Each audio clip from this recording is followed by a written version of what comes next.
in our past relationships, there was things lacking, and like, what did we do because of that lack? What did we seek to find fulfillment? And sometimes you do feel like, if I find pornography, or if I go and smoke some weed, or if I go and get drunk, like it's going to bring some kind of release or just help you to deal with the pain.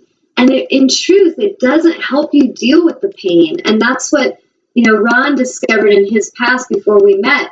He did all these things, and he had women in his life that never challenged him. They never really said anything about it until they left him. And when they left him, then they yelled at him and blamed him and said they never loved him and were hateful. And it was because of their hurt. They were holding so much hurt. They were holding so much anger.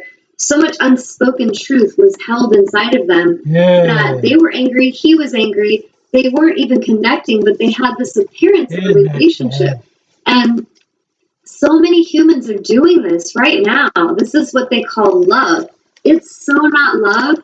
And it's more of a codependency, a new addiction. We end up going, okay, well, I'm not feeling good, so let me go attach myself to this human. And Ron shared with me, with one of his wives, he's been married twice, and with one of his wives, he felt she was definitely someone he was just trying to rescue. And that could be some part of him that felt like, something's going on, and I just need to save someone, because I really, in essence, he needed to save himself. And the journey of that, to learn from it, was pretty painful, and it was quite a karmic lesson. But he learned it, and how does he heal? By doing what he's doing, by being honest, by being truthful, by being vulnerable. And with him and I, when we came together, why is it that a woman like myself that is so about alignment and about health, why would I be with someone that has a past like that? Because it's his past, and because he showed me in the now how he was ready to release it, and he showed me how he was ready to let it go and to shift himself. And each of us, he and I in our relationship, we have given ourselves that commitment to always speak our truth. And, sometimes like last night when I was just crying and I couldn't talk. And he honors that. I'm just like, I'm just processing. I have to process these emotions, and then I will talk to you. And he's learned that's how Tanya does it. She processes, she's quiet, she reflects, then she talks to me. And then he feels his stuff. He has to process it, reflect, and then we come together and we heal it together. So with him and I, like, there's no need for any pornography or any of the drugs or anything, but it's because we have this connection. And he does come to yoga and meditation whenever he's able, and he does tune in and listen. And, when something's out of alignment and I share and shine the light to help him because I love him, he really listens to that, and he really chooses to shift it. And if I get upset and I get hurt and I, act out of alignment in some way and I say, I'm so sorry, he's like, baby, it's okay. I forgive you. Like, I understand you're under a lot of pressure. You have a lot going on. And so we both comfort each other in understanding where we have our human moments. But because of that awareness, he's healed so much, and he doesn't feel this emptiness anymore. And that emptiness really, you could say, oh, is it just because he's with a healer for a woman? No, but having a woman like myself that's inner power and that's aware and that's demands health and alignment and that will not tolerate that abuse anymore, that has helped him to really see things that in the past he didn't want to see. And we both can look back at our relationships and see where we participated in what happened, and we can see where, wow, because I so didn't love myself enough, I allowed all this crazy stuff to happen and just tolerated it. And he can see, wow, because I didn't love myself enough, because I didn't feel I was good enough, I just went and I found a way to escape my life. And it really didn't help him. It was so much pressure when I met him. And as he started to let go of that misaligned life, he started to say no to a lot of people. And that probably took a lot by surprise, and maybe why some of them aren't as great. I can't talk. Some of them maybe not so excited that he and I are together. Though I feel that we're supported mostly by people that are in our world now. But there were many that dropped away. And some of those people just couldn't handle him being in honor of himself, couldn't handle him like standing in his power and saying no. So the healing part, that's going to happen for each of us when we dare to be true to self. Now, what would hold us back from that healing is often the fear of what others will do with that, the fear of will we be rejected. I have had myself to learn to get over that so much, but does it mean that I don't feel sad when someone rejects me?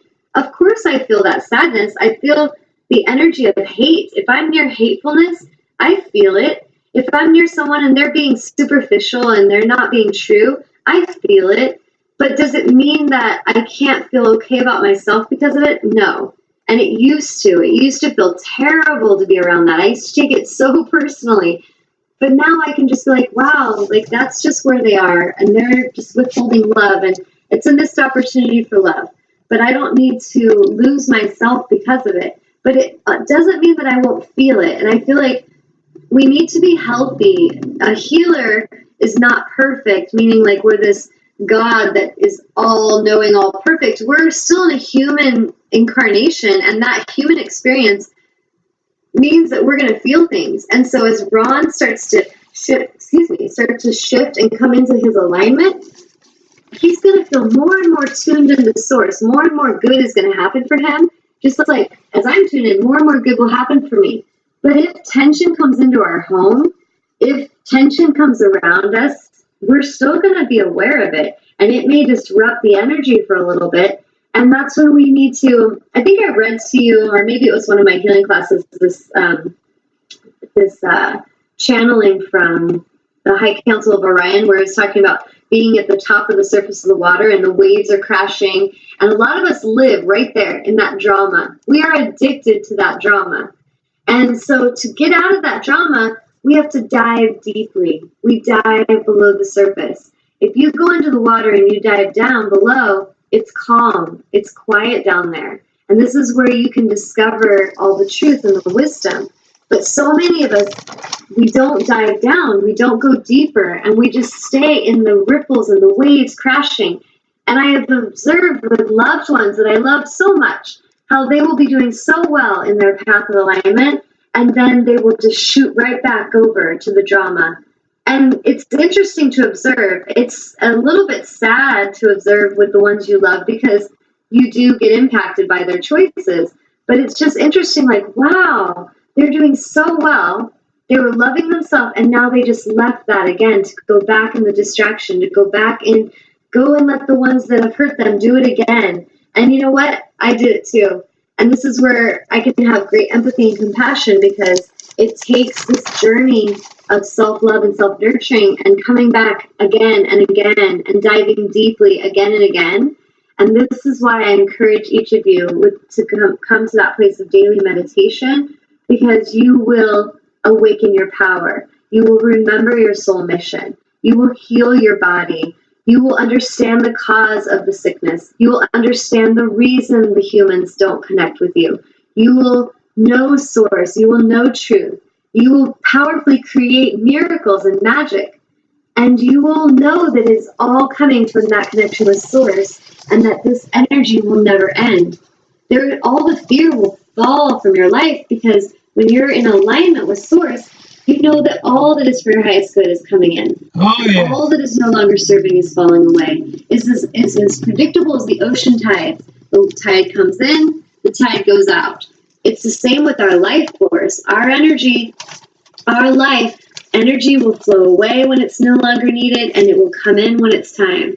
And if we can just get back into the rhythms of nature, the full moon's happening. Okay, that's pulling the freaking planet. It's pulling the water of the entire planet over there. So am I naive to believe that, it wouldn't affect me? Of course it's affecting me. I'm mostly water. I'm an energetic part of this universe and this planet. That impact is felt. And so the more we connect with nature, the more we realize that it's all okay. And I'm just feeling it. I'm feeling the waves. I'm feeling the ripples. I'm feeling the love. I'm feeling the pain. But it's just allowing ourselves to feel it and not attach to it. That is the wisdom. There's no need to cling to anything. When you're really in alignment with source, you simply allow everything to happen and you learn from it. You navigate it and you choose to take the steering wheel of your ship and navigate where you want to go. But as the environmental things are happening, you don't try to control them. You just go with them. You pay attention. You navigate that ocean. And so it's really important that we learn that this is what we'll learn in meditation. And it's not just from reading a book or listening to a CD or taking a workshop and then going right back to crazy drama. It's coming and doing this for yourself daily. It can be as simple as a few breaths, like just laying down right now as I'm speaking, just closing your eyes. Take a deep breath in, fill your belly, fill the diaphragm, lift that breath up as high as you can, yes. And then exhale and empty it completely. Do that again and again with no agenda, nothing that you need, just simply for I feel the presence of my breath. I'm so connected to this moment. I'm so connected to this breath. This is a gift because this is going to help connect you to the moment with your love, with your child, with what's happening around you. You won't need to run from it or be fearful. You can tune into it. You can be present. And this is where love is. This is where the magic happens. And it's there for all of us. It's available for every one of us. It's just some of us are tuning in, some of us are listening, and some of us are not. So I encourage you to listen. So I'm going to finish reading this last little bit. Disease is the dis-ease is the disallowing of ease. Dis-ease is the disallowance of well-being, which is always indicated pre-disease in the form of chronic negative emotion. So if you're chronically negative, you're chronically stressed, you're chronically angry, you're chronically depressed, you're chronically attaching to some low vibration, energetically, you will create dis-ease in the body. This is as simple as it is. So if you want to shift that and claim ownership over your vessel, then you want to every day release resistance. This is why I encourage getting this book, Getting Into the Vortex. There's a CD you can listen to, and it's 15 minutes a day of just releasing resistance. If there's a teacher like myself in your area and she teaches meditation and yoga, go. Go actually do it. Don't just keep talking about you're going to do it one day. Take the time, claim that time, maybe once a week, just to connect with others with that same intention.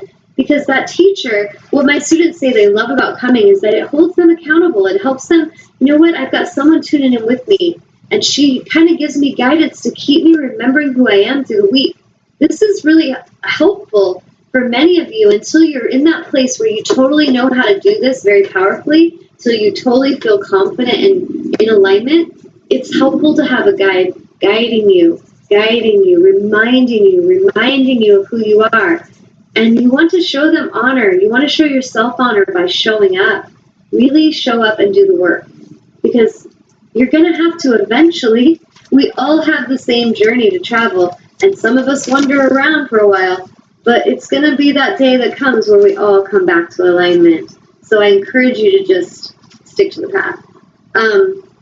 Your cells, because of their connection to the intelligence of source energy, know exactly what to do in order to become the incredible variety of functioning cells in your magnificent physical body. And in the absence of the hindrance that is caused by your restraint and your negative thought, the communication stays open to clear up to the moment interaction, keeping your physical body at peak and perfect performance.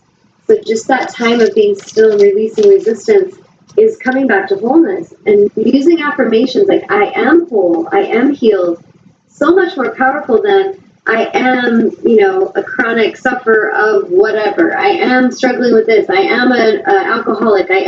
There's all these labels. I encourage you, if you're going to use a label, create a powerful one that creates liberation and freedom and health. So let's see, the last part. In the absence of negative emotion, and therefore the allowance of complete alignment and communication with source energy, your physical body can reclaim its balance and recover from any imbalance. And once balance has resumed, it is easy to maintain with consistently good feeling thoughts. So that's the page that I felt led to share today, and feels pretty spot on with just the understanding of meditation and how that means when we come in and we release resistance, it doesn't necessarily mean we have to do any kind of ritual or anything like that. If that comforts you, go for it. But if it limits you, if it causes you stress because you're trying to do that perfect,